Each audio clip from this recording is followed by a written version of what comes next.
뾰로롱 안녕하십니까. 자, 주말에 또 비가 엄청 전국적으로 내리고 본격적인 폭염이 시작된다는 또 소식이 있더라고요. 자, 진실 추적자 사건 반장 시작합니다. 이 남녀공학 전환 논의에 반발하면서 교내를 점거하고 저렇게 레커칠 시위를 했던 동덕여대 학생 22명이 검찰에 불구속 송치됐습니다.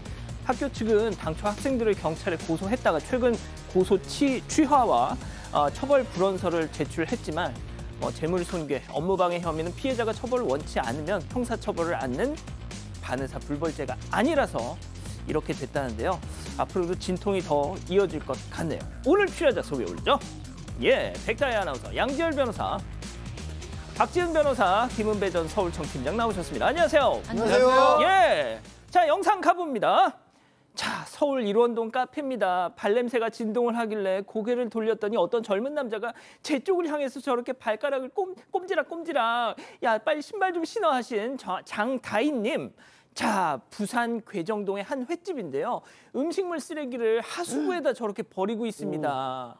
진짜 어지간히 좀 하자 진짜 하신 서롱라님. 자, 포항 덕수동에서 편의점 합니다. 지난 24일 저녁 손님이 갑자기 저렇게 쓰러졌어요.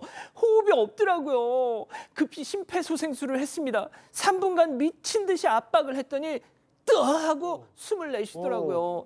저도 뭔 정신에서 그렇게 했는지 모르겠지만 칭찬 좀 해주라 하신 강이조님. 모두 예, 칭찬하고요. 모두 사랑합니다. 재미는 물론 의리로 함께하는 아세사바 뉴스 750. 대한민국과 전 세계 동포 가족 여러분의 시선을 모아서 출발합니다.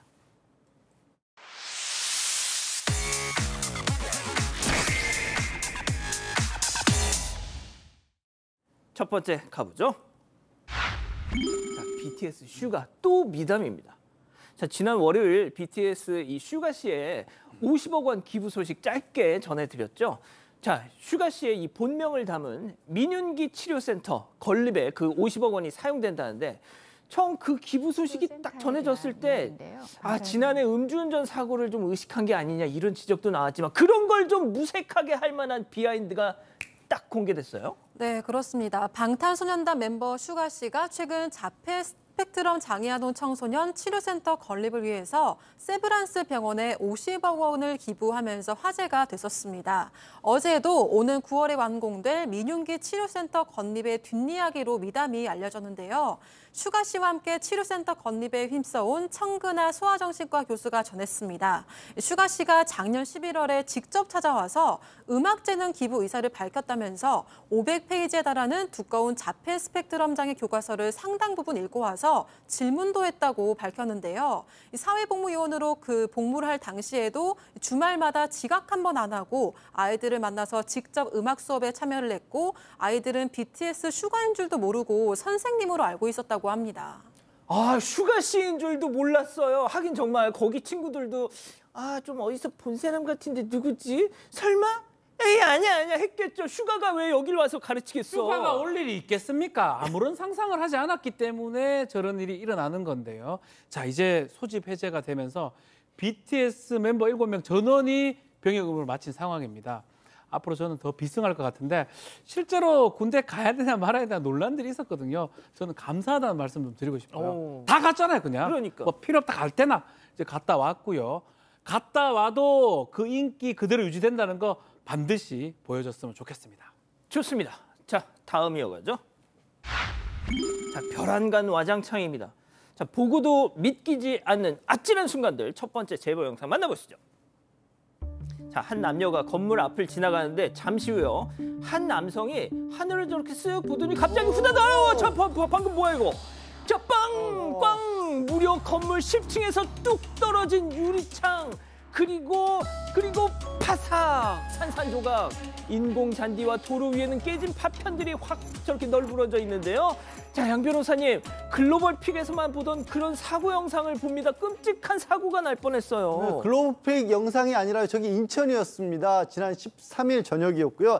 제보자분이 운영하는 카페 10층에서 이 병원 확장 인테리어 공사가 한참이었다고 합니다. 그런데 이 유리창이 고정이 덜 돼 있었나 봐요. 바람이 불면서 10층에서 저기 그대로 떨어진 겁니다. 10층? 예, 저기 보셨지만 행인들 지나고 있는 상황인데 더 큰 피해였기 정말 천만 다행이었고 그런데 이제 저녁 시간이니까 막상 공사하고 있던 사람들은 다 퇴근을 했다라고 하고요. 야. 저 깨진 유리 제보자분하고 건물 관리사 직원들이 다 치웠다고 하는데 네? 저거 인공잔디거든요. 저기 부서진 거 다 빼낼 수가 없잖아요. 그대로 맞다, 설정이 맞다, 박힌 맞다, 상태인 맞다. 거고 지금 손님들도 그대로 저거를 밟고 카페 안으로 들어오고 있는 그런 상황이라고 하는데 저 잔디 교체 비용이 한 80만 원 정도 들 거라고 합니다. 근데 저 위에 이제 인테리어 공사 업체 쪽에서 너무 비싸다면서 좀 소극적으로 얘기를 하고 있다라고 하네요. 아, 이거 진짜 사망사고 날 뻔했습니다. 진짜. 한밤중 007 작전입니다. 자, 한밤중에 벌어진 황당한 장면 제보 영상 만나보시죠. 자, 어두컴컴한 밤입니다. 한 여성이 쓱 차 뒤에 숨어서 두리번 주변을 스크리닝하죠. 자, 잠시 후에 저렇게 살금살금 나와서 한 가게 앞쪽으로 살포시 다가갑니다. 그리고는 들고 온 모종 삽으로 화분에다가 그냥 사정없이 푹 쑥 무화과 나무를 뽑아서 비닐봉지에 쏙 담은 뒤에 또 하나 쏙 담은 뒤에 이제 됐어. 뚜벅뚜벅. 무화과, 넌 정말 내 스타일이야. 자, 이거는 자 보세요. 아, 정말 작정을 하셨어, 진짜. 왜 저러고 살아? 네, 제보자가 운영하는 서울 관악구의 제조업 가게 앞에서 벌어진 일인데요. 지난 20일 저녁 9시가 넘은 시간에 60대에서 70대로 추정되는 여성이 비닐봉투와 모종삽을 챙겨서 나타났습니다. 그리고는 제보자 가게 주변에서 서성이더니 사람들이 없는 틈을 타서 이 화분에 심겨있던 무화과나무 2그루를 훔쳐서 사라졌는데요. 제보자에 따르면 도둑맞은 나무 2그루 가격은 3, 4만 원 정도 한다고 합니다. 또 제보자에 따르면 당시 비가 오는 날씨였는데 선캡을 쓰고 얼굴을 가리려고 했고 삽과 비닐봉지를 챙겨온 게 너무 계획적이다 이렇게 밝혔고요. 게다가 이게 제보자 어머니가 3일 전에 가져온 새로운 식물이래요. 그래서 제보자가 보통 비싸 보이는 것만 훔쳐간다고 답답함을 호소했습니다. 자, 우리 김은배 팀장님이 한번 왕년 실력을 발휘해서 추리를 해보시죠. 동네 사람이다 아니다. 연령대는 어느 정도일 것 같다 등등. 추리를 해보면은 비 오는 날 밤 9시에 선캡을 쓰고 뒷짐을 짚고 걸었다. 요건 여성분이에요. 70대 정도로 보이고요. 그 모종삽이라든지 비닐 갖고 왔다. 요거는 준비했기 때문에 동네 사람이 맞을 거로 보입니다. 그리고 중요한 거는 저렇게 훔쳐가면 안 되지 않습니까? 제보자 입장에서는 작년에도 선인장꽃도 가져갔다는 거예요. 그러니까 경고문을 붙일까 했는데 너무 정없어 보이기도 하고 경찰에 신고도 안 했는데 저렇게 없어지니까 이제 경찰에 신고할 예정이라고 하는데 저렇게 가져가게 되면은 절도죄가 맞지 않습니까, 변호사님? 네, 맞죠. 맞죠? 네. 그러면 처벌 받아야 돼요. 6년이야 징역이나 1,000만 원이야 벌금이 맞죠? 맞습니다. 예, 그러니까 꽃이라고 하더라도 가져가면 처벌 받으니까 가져가시면 안 됩니다. 아, 뭘 자꾸 물어보세요. 그냥 예. 확인을 시키려고. 아, 진짜? 네네. 아, 좋습니다. 자, 마지막 사연으로 가보죠. 자, 아기 옷의 감나라 배나라.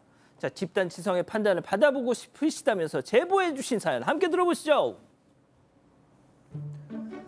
안녕하세요. 결혼 6년 차 30대 후반 여성입니다. 결혼 5년 만에 첫 아이를 출산했고 아이는 이제 막 돌이 지났어요. 첫 아이다 보니까 좋은 것만 입히고 싶은 게 부모 마음이잖아요. 그래서 아기 옷이나 용품을 백화점에서 대부분 구입하는데 시어머니가 그걸 안 좋아하십니다. 시어머니는 누구한테 공짜로 받거나 중고로 사는 걸 좋아하시거든요. 저번에도 시누이네 아기가 쓰던 장난감들이랑 옷들이 있으니까 가져가라고 하시는 거예요. 그런데 의자는 금방이라도 부러질 것 같았고 옷도 너덜너덜할 만큼 낡았습니다. 그래서 이미 비슷한 걸 샀다고 정중하게 거절했는데요. 그런데 그때부터 마음에 안 들어 하시더니 이제는 저희 아이의 새 옷만 보면 또 백화점에서 산 거냐 눈치를 주십니다. 육아용품도 중고로 많이 사고 파는데 굳이 새 걸 사냐, 사치 좀 부리지 마 이렇게 지적을 하시는데요. 사실 전 아이 거 빼고는 제 거는 백화점에서도 안 사고 세일하는 것만 삽니다. 맨날 똑같은 옷만 입는 것도 잘 아시는데 이런 말을 하시니까 진짜 속상하더라고요. 시어머니는 결혼을 할 때도 너네 일은 너네가 알아서 하라며 조금도 도움을 안 주셨는데 왜 제가 이런 소리를 들어야 하는 건지 모르겠습니다. 제가 예민한 건가요? 자, 기다리고 기다리셨던 부처 핸즈업 타임 7천여 분의 우리 가족 여러분들 채팅창에 OX로 함께 참여해 보시죠. 먼저 시어머니입니다. 예, 은배미야, 너 새끼 귀한 건 알겠다만 그렇게 돈 펑펑 써대서 어디 아파트 살 거냐? 은배 얘 좀 봐라. 자고 일어나면 몸집이 쑥쑥 커지는데 얼마 입히지도 못할 옷을 갖다 뭐 하려고 백화점 옷만 사다 입혀? 입히기를 아이고 참말로 백화점 옷 살피려고 밖에서 쎄 빠지게 일하는 우리 지훈이만 불쌍하다. 동그라미. 아, 감사합니다, 박 변호사님. 아, 예, 좋습니다. 자, 다음 사연자 며느리예요. 아니, 어머니, 말씀이 좀 너무 나가시는 거 아닌가요? 은배 옷 좀 산다고 무슨 집장만을 못하고. 아, 지훈 씨 얘기는 여기서 왜 나와요, 또? 저만큼이나 어머님 아들이 은배 문제엔 더더더더 극성이에요. 그리고 아가씨네 지열이가 입던 옷 어차피 은배한테는 작아서 맞지도 않다고요. 저희가 알아서 해요, X. 자, 팀장님부터 갈까요?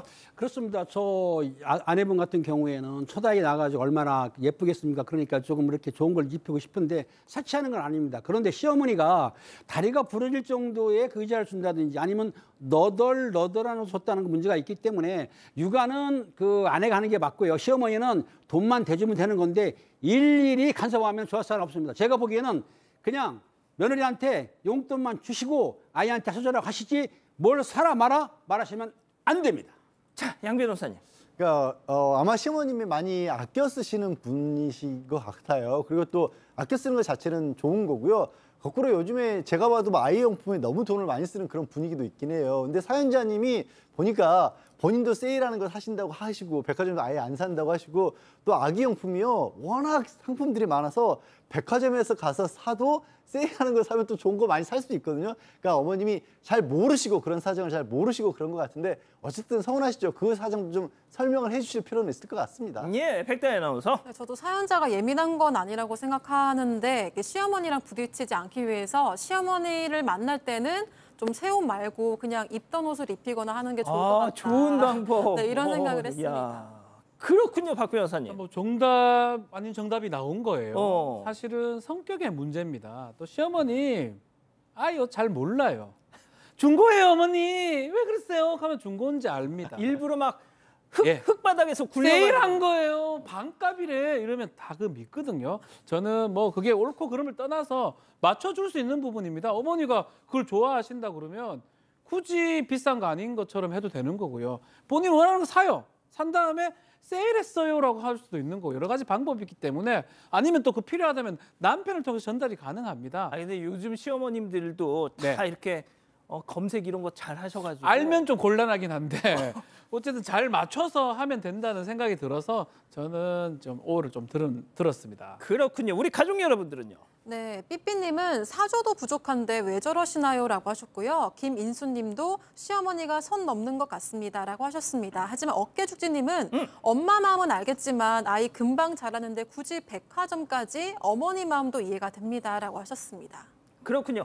자, 사반 제보 메일과 카톡 제보 채널에선 많은 사연 제보 기다리고 있고요. 첫 번째 사건 이어갑니다.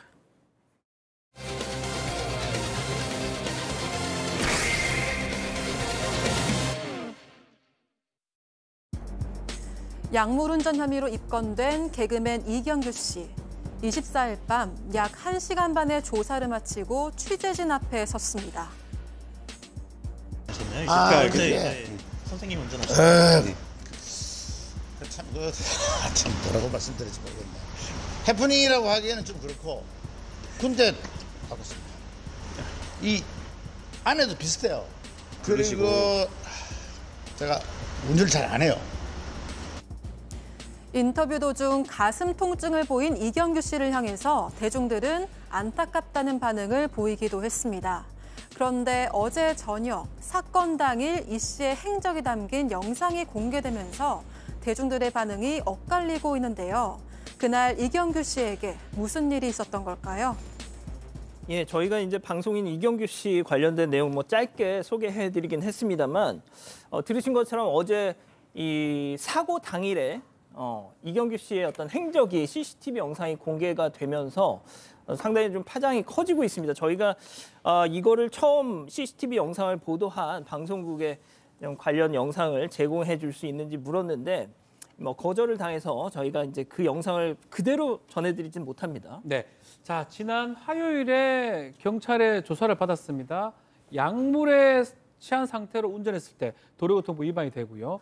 그게 혐의가 돼가지고 6월 8일 날 오후 2시 5분에 지금 운전하다가 지금 문제가 있어서 뭐 특수절도 혐의로 신고당하고 나중에 검사를 해보니까 음주운전 아니었고요. 약물 검사에서 양성이 나왔었어요.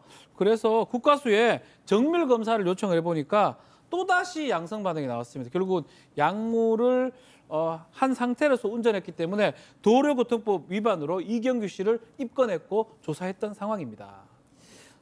처음 보도가 나왔을 때는 이경규 씨가 이제 실내 골프장을 방문했다고 알려지기도 했었는데 그건 사실이 아니었죠. 네, 그러니까 그 건물에는 약국에 들렀던 것이고, 근데 같은 건물에 하필이면 실내 그 연습장이 있었던 것이고요. 이경규 씨 실제로 약 10년 가까이 공황장기를 앓고 있었다고 합니다. 그래서 약을 복용을 해왔었는데 이 일이 있기 전날 밤에 하필이면 증상이 다시 나타났다라는 거고, 거기다가 감기 몸살까지 겹쳐서 병원에 갔던 겁니다. 하필 또 배우자가 없어서 직접 운전을 했다라고 하는데요. 다만 문제가 있습니다. 경찰에서 밝힌 것과 같이 설령 이제 약물을 정상적으로 처방받은 약이라고 할지라도 그것 때문에 운전을 정상적으로 할 수 없는 영향을 받은 상태에서 하면 여전히 약물 운전이 맞습니다. 보통 우리가 이제 건강검진 받고 뭐 네. 수면 내시경 뭐 이런 거 하다 보면 네. 하잖아요. 네. 그때 차 갖고 오지 말라고 하지 않습니까? 그렇죠. 그리고 가져오지 말고 가족이 오거나 절대 다른 사람들한테 맡기라는 얘기를 하는 이유가 그런 이유 때문인 겁니다. 예. 자, 그런데 이런 상황에서 지난 화요일 이경규 씨는 경찰 소환 조사를 마치고 앞서 잠깐 보셨지만 취재진 앞에 섰습니다. 직접 해명을 했는데요. 그 장면 잠깐 보고 가시죠. 어떻게 그 차례가 헷갈릴 수 있느냐? 그 사실 또 차가 똑같아요. 제 키로 연 게 아니고요. 문이 열렸어요. 문이 열렸어요. 문이 열렸고. 예, 아니 왜 그 안에 키가 있으니까. 내 키를 들고 탔어요. 시동을 걸린 시동이 걸렸어요.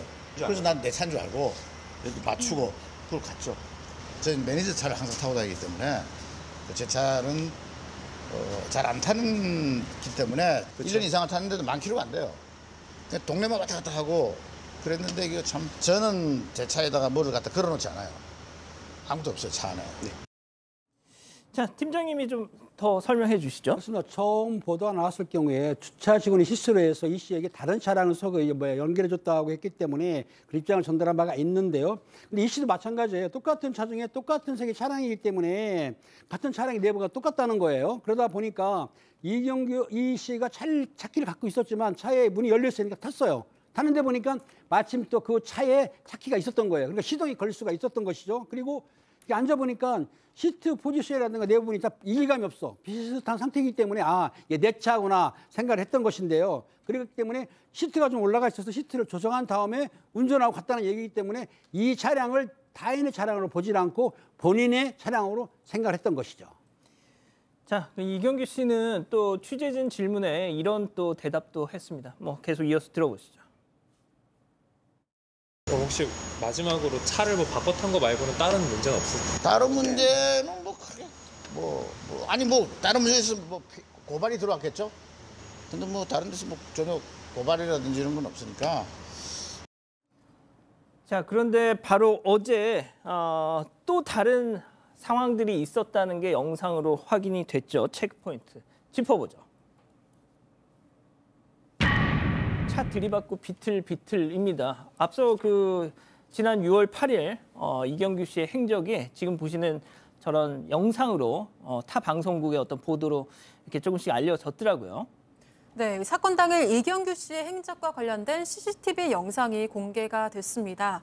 우선 이경규 씨는 병원을 찾기 전에 주유소 세차장에 들렀는데요. 이때 차를 대는 과정에서 후진하라는 직원의 손짓에도 차를 앞으로 몰아서 벽을 들이받기도 했습니다. 또 세차를 마치고 나왔을 때는 신호등이 없는 도로에서 중앙선을 침범하고 불법 좌회전을 했고 또 주차를 하는 과정에서 앞에 주차된 버스와 추돌 사고도 있었는데요. 또 사고 후에는 이 씨는 모퉁이를 돌아서 차를 다른 곳으로 옮겼는데 차에서 내린 후에 인도가 아닌 차도를 비틀비틀거리며 걷기도 했습니다. 또 병원 진료를 마친 뒤에는 주차장을 잘못 찾아갔는데요. 자신이 주차한 곳에서 20m 떨어진 곳에서 다른 차를 타고 떠났다고 합니다. 그러니까 같은 주차장에 있던 비슷한 차를 탄 게 아니라 전혀 다른 주차장으로 갔던 거군요. 네, 20m 떨어진 곳을 간 건데요. 당시 이 씨와 추돌 사고가 있었던 버스 기사는 한 매체와 인터뷰에서 차를 세우다가 감기약을 먹어서 감각이 느려져서 뒤를 조금 쳤다 이렇게 들었다고 전했다고 합니다. 이 씨가 잘못 찾아온 주차장 직원은 이 씨에게 오늘 차를 맡기지 않았다라고 얘기를 했더니 제가 그런가요? 이렇게 대답을 했다고 밝혔습니다.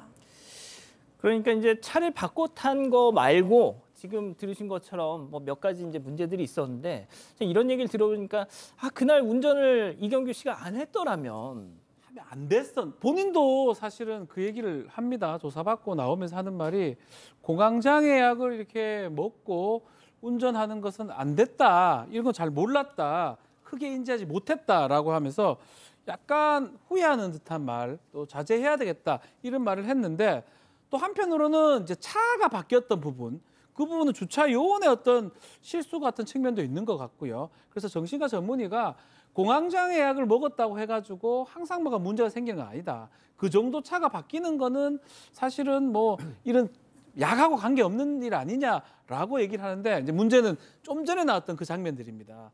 예컨대 추돌을 하는 모습, 불법 뭐 유턴한다든지 자회전하는 그런 모습들이 결국은 좀 나오니까 이게 지금 거의 만취에 가까운 운전 아니냐. 약을 저렇게 먹고 운전하는 건 상당히 문제가 된다라는 또 반응들도 있습니다. 예, 그러니까 술을 마신 건 아닙니다. 만취 그거는 이제 보통 만취 운전자의 모습이 보였다 뭐 이런 지적을 하는 분들이 지금 있다라는 걸 박 변호사님이 말씀하신 건데 뭐가 됐든 다행입니다. 본인도 안 다쳤고 다른 사람들도 다치지 않았으니까요. 자, 이경규 씨 변호인에게 그 당일 행적에 대해서 추가로 드러난 이런 모습들에 대해서 물어봤는데요. 변호인 얘기 들어보시죠. 사고라고 하기에도 민망할 정도로 이제 주차를 잘 하려고 하다가 뒤에 한 자리 더 될 수 있게 만들어주려고 딱딱 붙이는 과정에서 시비가 걸린 건데 심지어 이경규 씨는 당한지도 모를 정도로 그쪽에서도 보고서 별 문제 없냐고 그냥 바로 보낼 정도로 뭐 쿵 소리가 나온다거나 이런 사건이 전혀 아니었고요. 그래서 세차장 역시 평상시에도 몇 번 문제가 생겼을 정도로 엄청 좁은 곳이에요. 운전이 좀 미숙하셔서 그랬던 걸로 보이고 걸음걸이는 평상시에도 그렇게 걸으세요. 그래갖고 저희가 경찰한테도 그 얘기를 하고 영상을 경찰에 제공하기로도 약속을 했을 정도로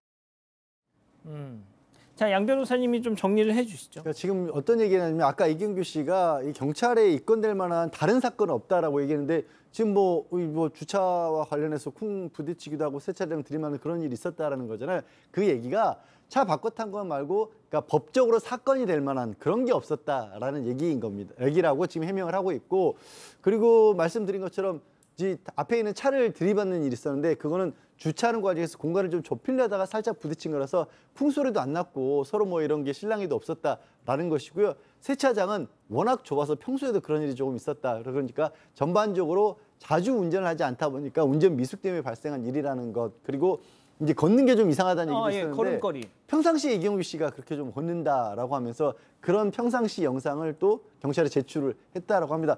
아무튼 뭐 법적으로 문제가 되건 안 되건을 떠나서 소속사에서는 이제 부주의 때문에 이런 우려를 끼쳐서 이 좀 잘못이라고 반성을 하고 있다라고 하고요. 앞으로 건강과 관련해서 건강에 이상이 있을 때 운전하지 않겠다 깊이 반성하고 있고 더 책임 있는 모습을 보이겠다라고 입장을 밝혔습니다. 그 부조 있잖아요. 그 이경규 씨 예능 자료 화면 하나 준비했다는데 그거 지금 보여줄 수 있나요? 예. 그 걸음걸이 관련해서 예 이게 아닌 것 같은데요. 자, 이제 그 소속사에서 얘기한 것처럼 평소 걸음걸이가 약간 좀 비틀비틀한다 뭐 이렇게 아까 설명을 했지 않습니까? 그래서 저희가 좀 준비를 했는데 이렇게 보니까 또 뭐 평소 뭐 비슷한 것 같기도 하고요. 걸음걸이가 뭐 좀 그렇기도 하네요. 박 변호사님은 좀 뭐 방송을 몇 번 했었긴 했는데 뭐 정확하게 저는 알 수는 없지만 뭐 그런 부분이 완전 틀린 것 같지는 않습니다. 예. 좋습니다. 첫 번째 사건 이렇게 정리하고요. 두 번째 이어갑니다.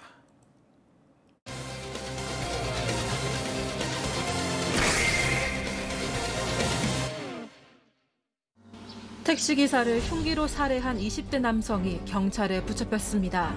남성은 범행 후 택시를 훔쳐 달아나다가 행인 2명을 들이받기도 했습니다. 무슨 일이 있었던 건지 알아봅니다. 예, 가족 여러분 이번 사건 좀 주목해 주십시오. 오늘 새벽에 발생한 살인 사건인데요. 자, 택시가 사람을 치고 다닌다 뭐 이런 신고가 들어와서 경찰이 출동을 했습니다. 네, 오늘 새벽 3시 반쯤 경찰은 택시가 왔는데 사람들을 치고 다닌다, 택시기사가 쓰러져 있다는 신고를 받고 경기도 화성시 비봉변으로 출동을 했습니다.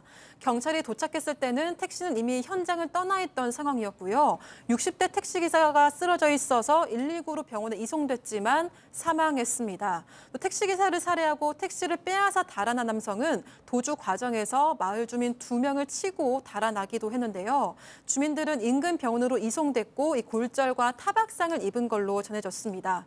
그리고 경찰은 사건 발생 1시간여 만인 새벽 4시 40분쯤 약 40km 정도 떨어진 서울 방배동 길가에 세워진 택시 안에서 20대 남성을 긴급 체포했는데요.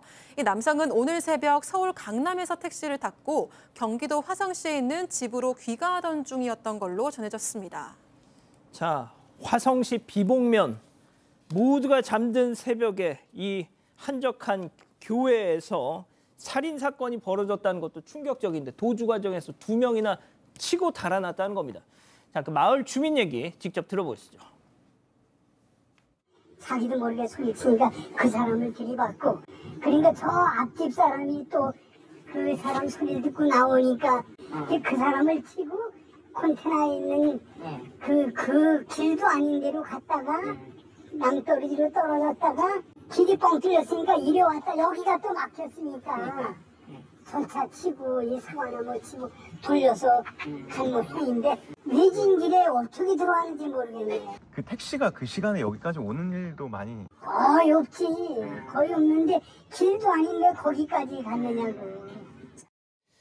자, 양 변호사님, 그 사람만 친 게 아니라 거의 광란의 질주를 벌였네요. 그러니까 이게 어떻게 된 거냐면 이제 새벽 시간대에 막 밖에서 실랑이 나는 소리가 들리니까 몇몇 주민이 잠에서 깨서 나가 보니까 택시 기사분은 피를 흘리면서 이미 쓰러져 있었다라는 거고요. 그걸 보고 주민이 놀라가지고 소리를 지르니까 이 20대 남성이 그 택시를 몰고 그 주민을 들이받은 겁니다. 근데 다른 주민이 그 상황을 보고 경찰에 신고를 하니까 또 그 마을 주민을 들이받았고요.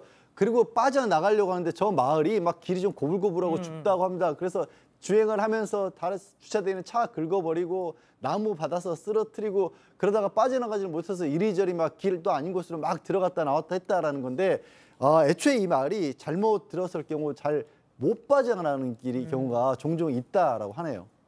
자, 대체 그러면 그 택시 기사와 저 범인 무슨 일로 실랑이를 벌였는지 구체적인 범행 동기는 앞으로 경찰이 좀 밝혀내야 될 것 같은데요. 자, 이렇게 끔찍한 살인을 저지르고 택시를 빼앗아서 마을 주민까지 치고 달아난 범인 붙잡혔습니다만 이 남성이 타고 있던 택시의 모습 어딘가 좀 이상했답니다. 체크포인트 짚어보죠. 바퀴가 없었어요? 자, 범인이 택시를 훔쳐서 달아났고요. 신고가 들어옵니다. 바퀴 없는 택시가 돌아다니고 있다 신고가 들어오고요. 경찰이 CCTV하고 차량 수배 검색 시스템 통해서 결국은 경찰서에 공조를 하는데 앞바퀴, 기사 쪽 앞바퀴는 바퀴가 아예 없고요. 지금 봤던 보조석입니다. 조수석은 타이어 펑크난 상태입니다. 앞에 범퍼도 지금 박살 완전히 부서져 있고 유리창도 지금 어딘가에 세게 부딪혀서 깨져버린 그런 상황입니다. 경찰 얘기에 따르면 차량이 길가에 세워져 있었는데 운행 자체는 불가능한 상황이고 이 검거 당시에 아마 특별한 어떤 저항도 없었고 자신도 혐의를 인정한 것으로 전해집니다. 자, 팀장님, 그 택시 안에 타고 있던 범인 양팔에 피를 흘리고 있었다고 하는데 일단 제가 알기로도 지금 병원에서 치료를 받고 있다고 들었어요. 그렇습니다. 그 경찰에서 긴급 체포할 당시에 피해자 양팔에 상처가 있었는데 저게 이제 자해를 한 것인지 아니면 범행하면서 본인이 다친 것인지는 조사해야 아는 상황인 것 같고요. 지금 그리고 이제 우리가 긴급 체포하게 되면 소지한 물건은 압수수색을 할 수 있거든요. 가지고 있던 가방을 봤더니 흉기 3점이 발견이 됐습니다. 미리 준비했던 것이죠. 그리고 가방에 흉기 3점이 있었어요. 발견이 됐고요. 또 그리고 술은 마신 것 같지 않아서 약물 검사를 했더니 음성으로 나왔어요. 그러니까 술과 약물은 복용을 안 했었는데 자 이제 병원에 입원했습니다. 그런데 사실은 조사를 할 수는 있어요. 무슨 말이냐면 우리 경찰들이 병원에 직접 현장 가가지고 피해자 신문서를 받은 다음에 그 스킬을 떼서 입력시킬 수 있거든요. 왜냐하면 긴급 체포하게 되면 아시겠지만 48시간 내에 영장을 쳐야 되거든요. 그러니까 마냥 조사 안 할 수는 없습니다. 그러니까 지금 이렇게 나온 거는 약간만 인터벌 둔 것이지 아마 현장에 가서 병원이 본인이 의식불명이 아닌 한은 조사할 수 있으니까 조사한 뒤에 아마 영장을 청구할 것으로 보입니다. 자, 들으신 것처럼 범인 지금 성씨만 공개가 됐습니다. 육씨입니다. 육씨. 21살 육모 씨입니다. 지금 들으신 것처럼 음주도 아니었고 약물을 뭐 검사했더니 음성이 나왔다고 했잖아요. 자, 그럼 도대체 뭘까? 자, 양 변호사님. 가방에 그냥 일반적인 보통 사람이 흉기 3점을 넣고 다니나요? 그런 경우가 잘 없죠. 그러니까 이게 도대체 왜 흉기를 가지고 있었는지 범행 동기부터 좀 밝혀야 되는 그런 상황인 겁니다. 흉기가 있었던 게 택시기사를 노린 건지 아니면 다른 어떻게 보면 누구를 상대로 해서 범행을 계획했다가 이런 택시기사를 살해하는 일에 저질렀는지 아직은 밝혀지지 않은 상황이고 말씀하신 것처럼 음주나 약물은 아니라고 할지라도 정신과 치료 같은 것들을 받은 경력은 없는지도 알아봐야 될 상황이고요. 또 블랙박스나 CCTV를 살펴보면 이 사건 전후의 행적들이 담겨 있을 거 아니겠습니까? 그런 부분들에 대한 조사를 해야 되는 그런 상황입니다. 자, 뭐 다시 말씀드리겠습니다. 육시성을 가진 육모입니다. 21살.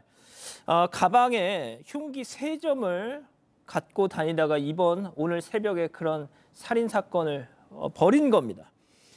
자, 만약에 잡히지 않았더라면 어떤 또 연속 살인을 벌였을까? 이런 또 정말 무서운 생각마저 드는데요. 자, 21살 육모 씨에 대해서 좀 알고 계시는 가족 여러분들이 있으면 저희한테 제보 좀 주십시오. 자, 일단 두 번째 사건 이렇게 정리하고요. 사건연구소 이어갑니다.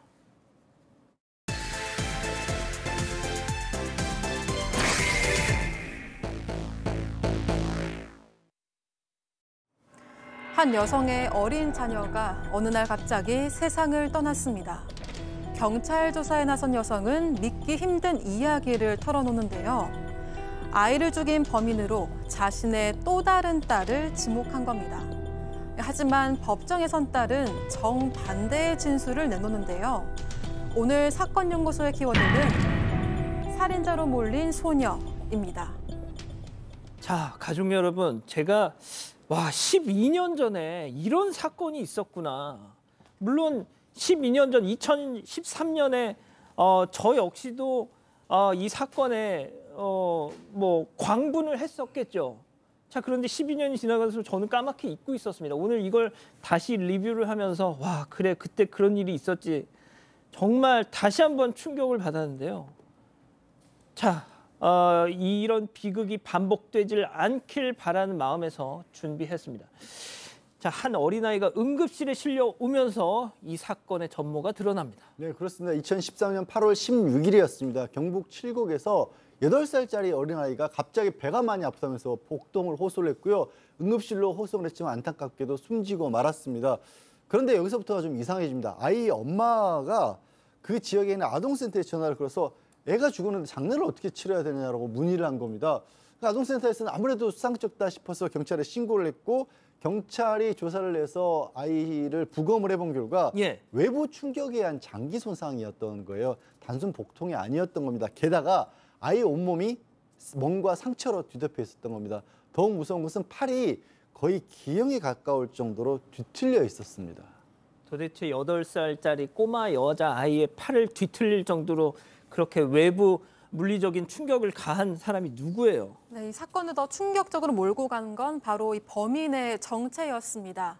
엄마 임 씨는 당시 경찰 조사에서 피해 아동의 친언니가 범인이다 이렇게 지목을 했는데요. 임 씨의 말에 따르면 당시 11살이던 첫째 딸과 피해 아동의 셋째 딸이 인형을 두고 다투고 있었는데 첫째가 주먹으로 동생을 때리고 발로 짓밟았다 이렇게 이야기를 했습니다. 11살짜리가. 네, 그리고 임 씨는 아이들을 싸움을 말리는 과정에서 피해 아동의 배를 한 번 친 게 전부다 이렇게 주장하기도 했는데요. 하지만 경찰은 이걸 의심을 하고 이 피해 아동의 친언니, 그러니까 첫째를 불러서 조사를 했습니다. 그런데 뜻밖에도 이 친언니가 엄마 말이 모두 맞다 이렇게 범행을 모두 인정을 했는데요. 내가 때린 게 맞다. 네, 결국 당시 11살이던 첫째 딸은 상해치사 혐의로 소년 재판에 넘겨졌었습니다.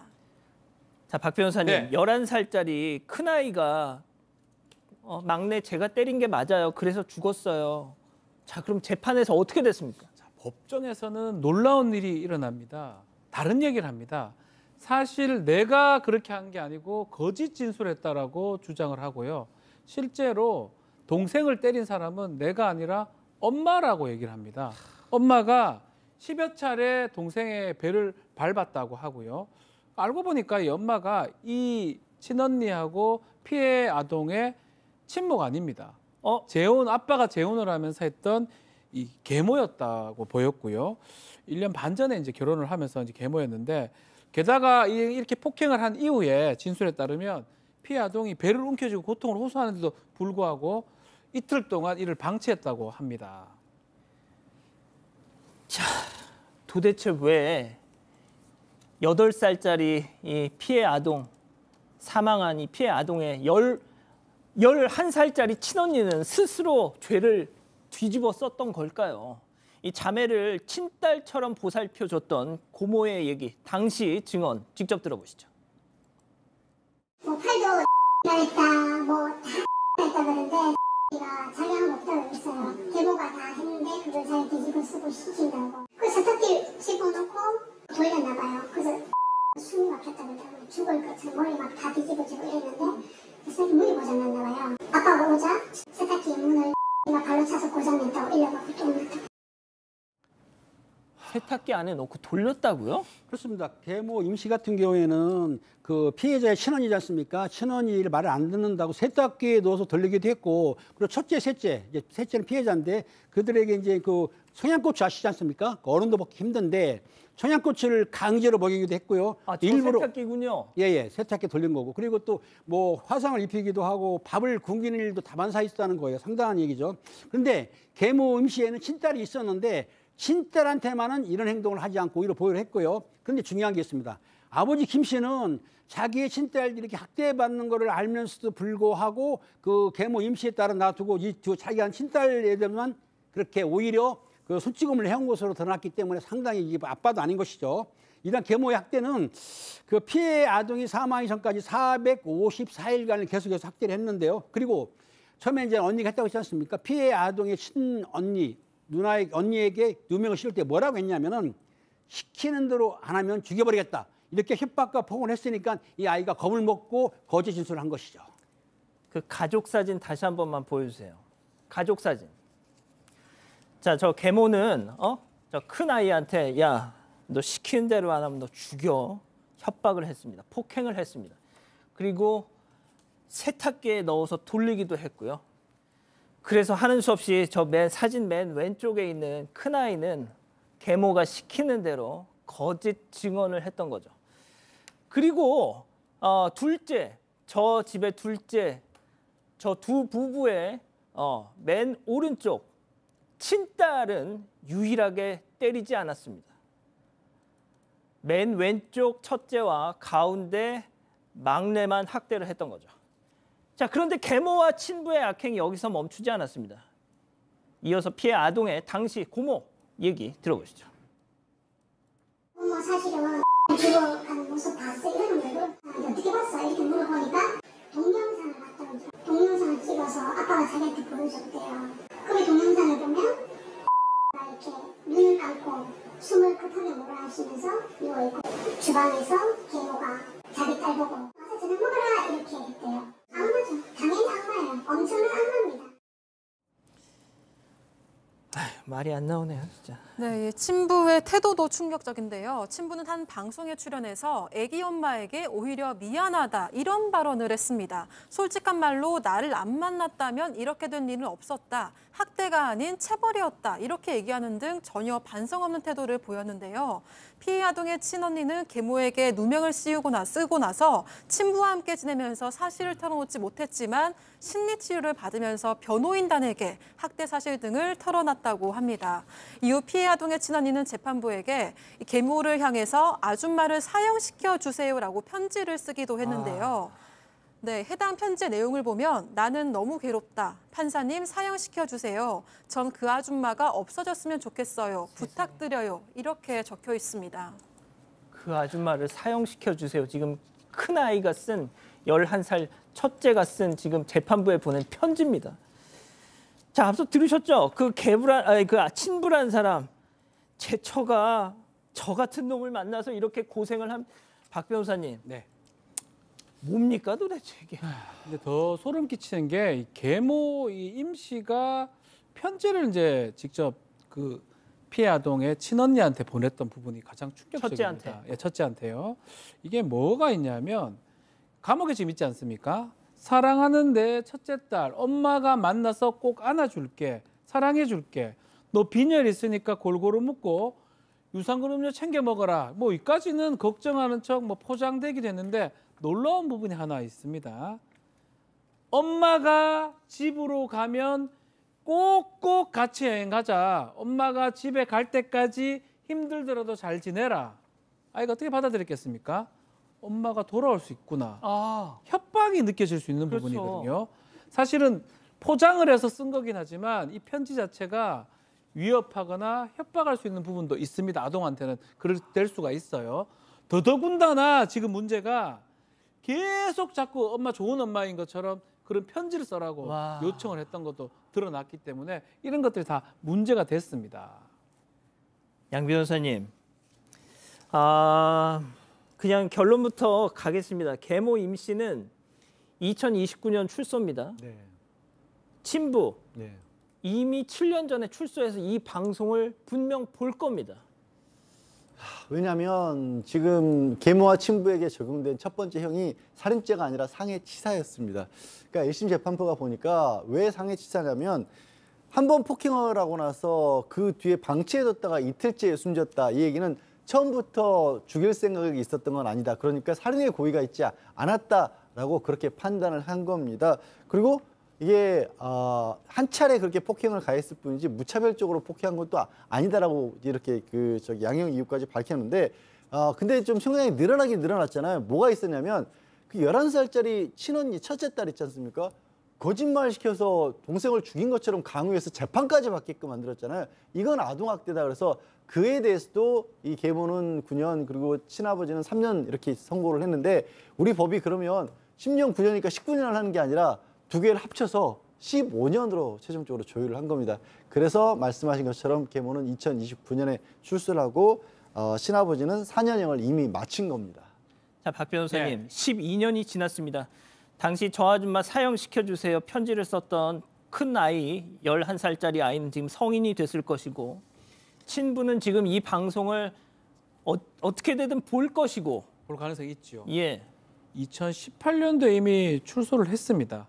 가석방을 요청을 했다고 하지만 가석방 받아들이지 않아서 만기 출소를 했다고 알려져 있고요. 이제 중요한 거는 계모입니다. 2029년에 만기로 출소가 될 수 있습니다. 과연 또 이 어떤 그 피해자들의 어떤 그 상황 나와도 50대 초반밖에 안 되거든요. 계모 같은 경우는 그러니까 그런 부분들까지 조금 고려가 돼야 되지 않을까 생각이 듭니다. 그 친부라는 분은 이 방송을 보실 텐데 정말 내 처가 날 만나서 이렇게 고생한다 당시에 했던 얘기가 지금도 같은 생각이 되면 이 방송 보시고 저희한테 연락 좀 주세요. 자, 사건연구소 이렇게 정리하고요. 글로벌 픽 이어갑니다.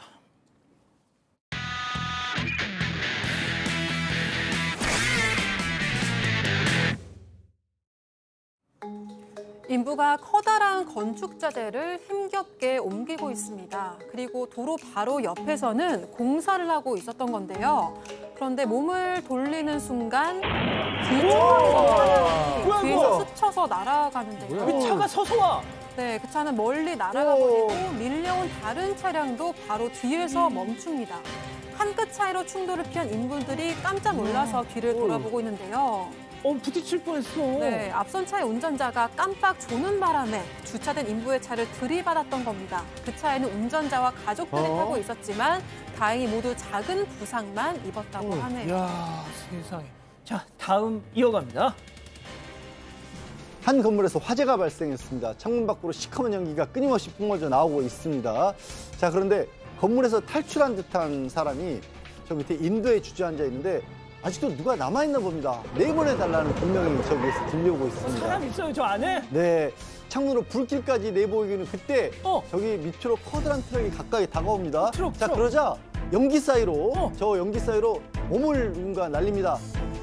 자, 저 트럭 짐칸으로 쾅 하고 떨어졌습니다. 자, 이후에도 트럭 운전자는 혹시 또 누가 거기서 탈출하지 않을까 싶어서 한참을 기다렸다가 다시 일하러 떠났다고 합니다. 이 운전자분에게 표창장이라도 줘야 하지 않을까 싶습니다. 팀장님. 정말 대단하신 분입니다. 표창장을 제 이름으로 수여하겠습니다. 다음 이어갑니다. 자, 두 남성이 골목길을 걸어가고 있습니다. 그런데 저 멀리서 달려온 3륜 오토바이가 옆으로 비킨 남성들을 쿵 들이받습니다. 운전자가 좀... 자, 그런데 운전석에서 아기가 떨어져서 뒤로 발라당 넘어집니다. 뒤늦게 어른들이 후다닥 달려와서 넘어진 아기를 챙깁니다. 왜 근데 제가 운전석에... 자, 저 아기가요, 할머니가 잠시 자리를 비운 사이에 아기가 자기 발로 오토바이 타서 시동을 걸고 운전까지 한 겁니다. 제 2살짜리입니다. 남성들이 막아 세운 덕분에 많이 가지 못했던 거고요. 다행히 모두 다친 것 없이 무사하다고 합니다. 박 변호사님. 빠르다 빨라. 운전 좀 하는데 너 그러면 안 돼? 중국 아이야. 나중에 커서 해. 예, 마지막 영상 이어갑니다. 와우.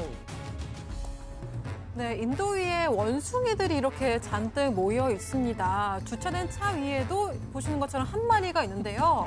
문제는 이 차가 촬영자의 차라는 건데요. 아야. 네, 차 지붕에 붙은 고무 패킹을 뜯고 있는 것 같은데 말리려고 다가가니까 이렇게 도리어 버럭 하고 손질을 내고 있습니다. 그리고 하던 일을 마저 하더니 차주가 망설이는 사이에 이렇게 계속 뭔가 만지작거리더니 완전히 뜯어내고 말았는데요. 네, 영상이 SNS를 통해 공유되고 나는 차 타이어를 뜯겼다, 난 물리기까지 했다, 이런 울분이 담긴 답글들이 달렸다고 합니다. 원숭이한테 수리비를 받을 수도 없고 정말 난감할 것 같네요. 야, 정말 새 차입니다. 원숭이한테 털렸네요. 네, 완전 새 차예요. 예, 글로벌 픽 정리하고요. 잠시 뒤에 돌아옵니다. 와우. 상하이가 내게 남긴 것. 짐섬 물총쇼. 트립닷컴이 내게 남긴 것. 호텔 최저가 보장에 라운지 이용권까지. 남는 여행 트립닷컴. 코웨이 아이콘 얼음 정수기. 간 만든 신선한 얼음을 바로바로. 신선한 얼음을 하루 600개, 50잔까지. 100도씨 물도 간편하게. 얼음 정수기는 역시 코웨이 아이콘 얼음 정수기. 잠깐! 지금 놀랄 때가 아니야. 파로돈탁스 허브 프레쉬로 잇몸 질환 예방 효과를 경험해봐. 잇몸 케어는 상쾌한 허브 프레쉬로. 닭뼈 안 된대. 개껍질 안 된대. 이제 돼요. 작아도 다 돼요. 뼈까지 갈아버리는 초강력 분쇄. 기다리길 잘했다.